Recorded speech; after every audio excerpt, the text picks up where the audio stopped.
If you're self-employed and you've ever been denied for a mortgage, or you're afraid to apply because you think you won't qualify, this video could completely change how you approach the process. I've seen business owners make six figures and get denied. And I've seen self-employed borrowers with lower income get actually approved. The difference is almost never how much they earn. The difference is how their income is calculated. Okay, you got to remember that. My name is Joseph Correa, and I'm a licensed mortgage broker and founder of Finity Mortgage. And one of the most misunderstood areas in lending is self-employed income analysis or calculation. This is where most borrowers get surprised, frustrated, or discouraged, not because they don't qualify, but because no one explained how lenders actually calculate their income. If you're self-employed, a freelancer, a contractor, or you own a business, you need to understand this process before applying, because once you understand it, you can actually position yourself for approval instead of guessing and really creating wealth through investment properties and investing through your business. Let's go over number one, why self-employed borrowers get denied. Most self-employed borrowers assume lenders look at gross income, and they don't.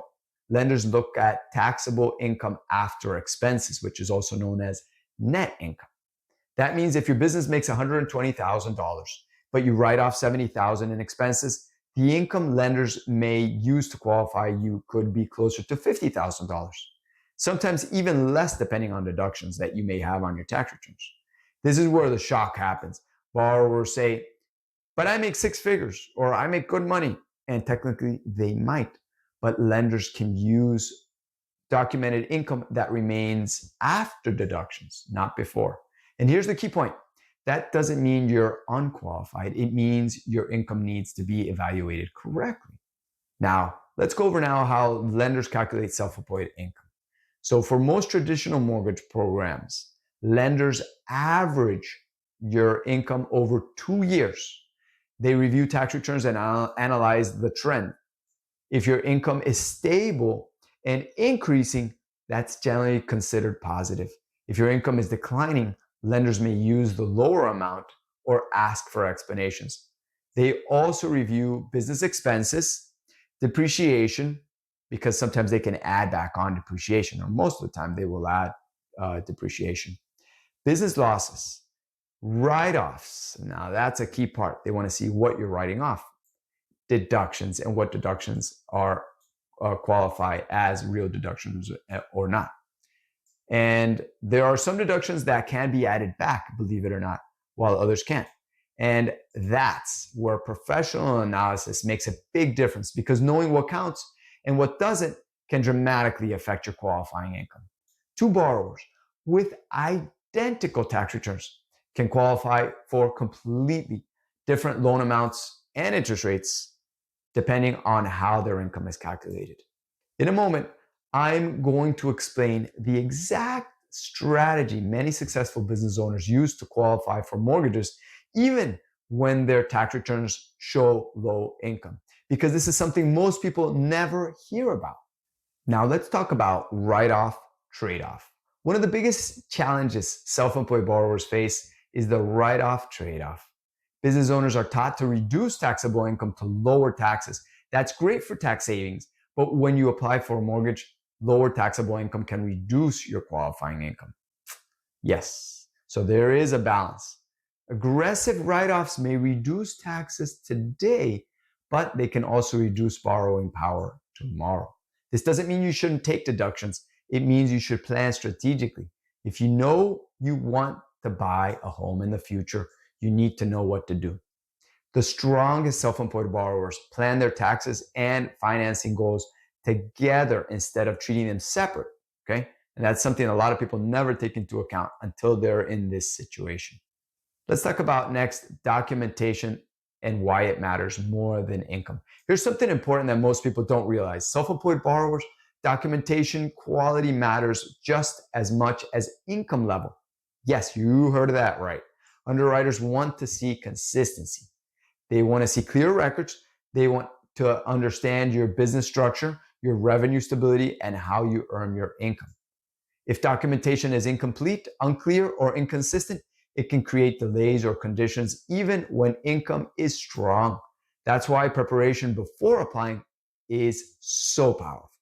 When documents are organized, structured correctly from the beginning, approvals become much smoother and easier. And that's exactly what you want to do. You don't want to just throw papers at underwriters and then hope they understand, and then that you don't have to provide more documents one after the other simply because you weren't clear from the beginning. Professionals don't wait for underwriting to request documents. They anticipate what will be needed ahead of time. Now, let's talk about different loan options most self-employed borrowers don't know even exist, okay? And these are such a big part of the economy nowadays because there's a lot of self-employed borrowers and they need these programs, and only professionals that know about them can offer them or offer them at all. And a lot of banks don't even offer these, so this is important. Traditional loans are only one option, and that's what a lot of banks offer. There are actually multiple loan programs designed specifically for self-employed borrowers. For example, some programs evaluate income using bank statements instead of tax returns. Some lenders use 12 months of your bank statements, 24 months, 6 months, 3 months. There's all kinds of variations, but the most common is 12 months. And the nice thing is that sometimes you can use your personal bank statements and other times you can use your business bank statements.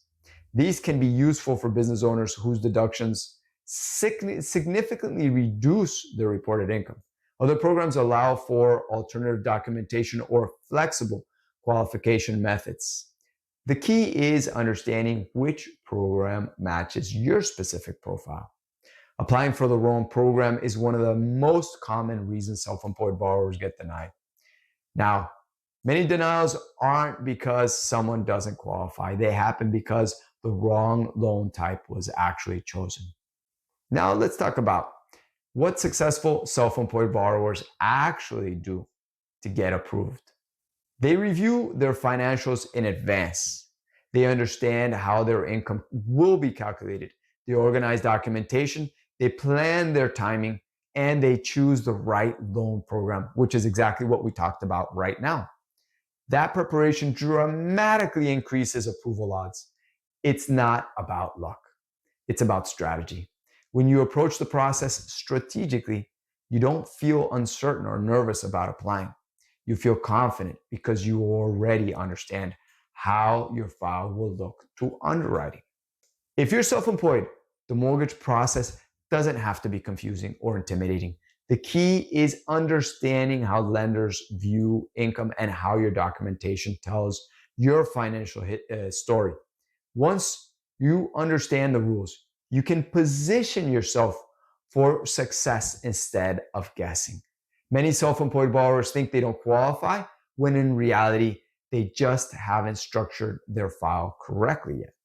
If you want to learn how professionals analyze self-employed borrowers, calculate income, and structure loan files step by step, I teach this entire process inside my training programs linked below. And if you're self-employed, comment self-employed below and tell me what type of business you have. I may review your scenario in a future video, okay? And don't forget to like and subscribe to get more of these useful or valuable videos next time.